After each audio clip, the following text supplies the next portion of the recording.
আসসালামু আলাইকুম এভরিওয়ান, কি অবস্থা সবার? তো আজকে আমি আর আমার বেস্ট ফ্রেন্ড জবা আমরা দুজন একই রকমের জামা জুতা সব পরে রেডি সেডি হয়ে বের হয়ে পড়ছি। আজকে আমরা সারা নাটোর ঘুরে বেড়াবো, কোথায় কি আছে সব ঘুরবো। যাওয়ার সময় দেখতেছিলাম কার ছায়া মোটা আর কার ছায়া চিকন। তারপরে আমি হেরে গেলাম, কারণ আমার ছায়া মোটা মোটা লাগতেছে আর আমার বান্ধবী জিতে গেল। তো তারপরে উঠে গেলাম আমাদের জাতীয় গাড়িতে।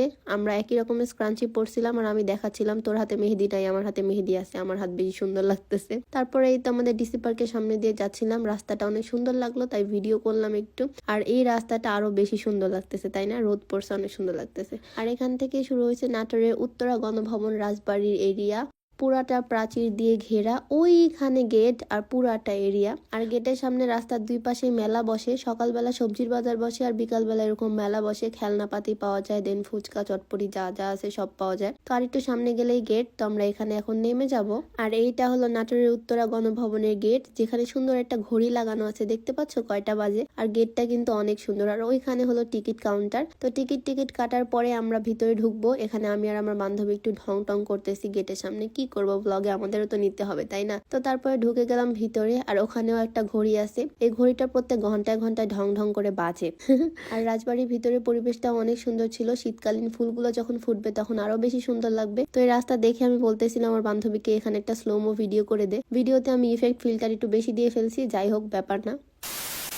তারপরে ওখান থেকে আবার সামনে হাঁটতে থাকলাম, শাক লতা পাতা কি যেন ছিল ওখানে। আমি আমার বান্ধবীর সাথে হাঁটতেছি, আপনারা চাইলে অন্য কারোর সাথেও হাঁটতে পারেন। এখানে আমরা আর বেশিক্ষণ থাকবো না, ভিড় বাড়তেছিল, এখানে অনেক মানুষ ঢুকতেছিল। এখানে তো পুরো লাইন লাগাই দিছে, ঢুকতেছে লাইন করে। তো আমরা এখন বের হয়ে যাব, বেশিক্ষণ ছিলাম না এখানে, মেবি আধা ঘন্টাও না, আপনারা টাইম দেখতেই পাচ্ছেন। টাটা, গণভবন রাজবাড়ি, আবার দেখা হবে, বাই বাই। তো বের হয়ে গেলাম, আর এখানে আমি আর আমার বান্ধবী আবার ঢং টং করতেছি একটু। তারপরে বের হয়ে এখানে আমি আর আমার বান্ধবী শরবত খাইলাম, লেবুর শরবত, ইস্পি দেওয়া। এই শরবতটা কিন্তু অনেক টেস্টি হয়, যারা খাইছো তারা জানো, আমার তো অনেক ফেভারিট। তারপরে আর কি আমি রাজবাড়িকে টাটা দিচ্ছিলাম, আর ওই ভাইয়াটা হয়তো ভাবছে আমি তাকে টাটা দিছি। তো যাই হোক, তারপরে আমরা গেলাম নাটোরের ডিসি পার্কে। এটার ভিতরে অনেক ফাঁকা ফাঁকাই ছিল, খুব একটা ভিড় ছিল না, বাট রোদ ছিল প্রচুর পরিমাণে, আমরা ঘুরে শান্তি পাচ্ছিলাম না। তো এই পুকুরের এখানে একটু গেলাম, পুকুরের ধারে, যাতে একটু বাতাস টাতাস পাই। তো বাতাসে ওন্না টোন্না উড়ে যাচ্ছিল, ভালোই এখানকার ভিউটা ছিল। কিন্তু এখানেও আমরা বেশিক্ষণ স্টে করিনি। তারপরে আমরা গেলাম নাটোরের শিশু পার্কে।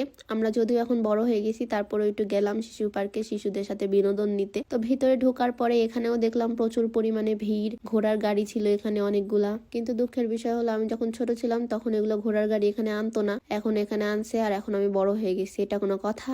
তো যাই হোক, ব্যাপার না, আমরা এইসব ছোট মানুষের জিনিস দেখেই মজা নেব, সমস্যা নাই। তো এখন আমরা ওই ব্রিজে যাব, কারণ আমরা বড় হয়ে গেছি। ছোটবেলায় ওই ব্রিজে যাইতে আমি ভয় পাইতাম, এখন বড় হয়ে গেছি, এখন আমি যাব। কিন্তু ব্রিজটা অনেক কাঁপে ওঠার সময়, সেজন্য আমার অনেক ভয় লাগে। তো যাই হোক, ভয়কে করো জয়, আর ব্রিজের উপরে উঠে পড়ো সবাই। তারপরে আমি আর কি একটু ভাব দেখায় হাঁটার ভিডিও করতেছিলাম। তারপর আর কি আমি ফোনটা পুকুরের উপরে ধরলাম ভিডিও করার জন্য, আর আমার ফোনটা পড়ে গেছে ভাই। যারা বিশ্বাস করছেন তাদের জন্য এক বালতি সমবেদনা। তো আজকের ভিডিও ছিল এই পর্যন্তই, সবাই ভালো থাকবেন, টাটা বাই বাই, আল্লাহ হাফিজ।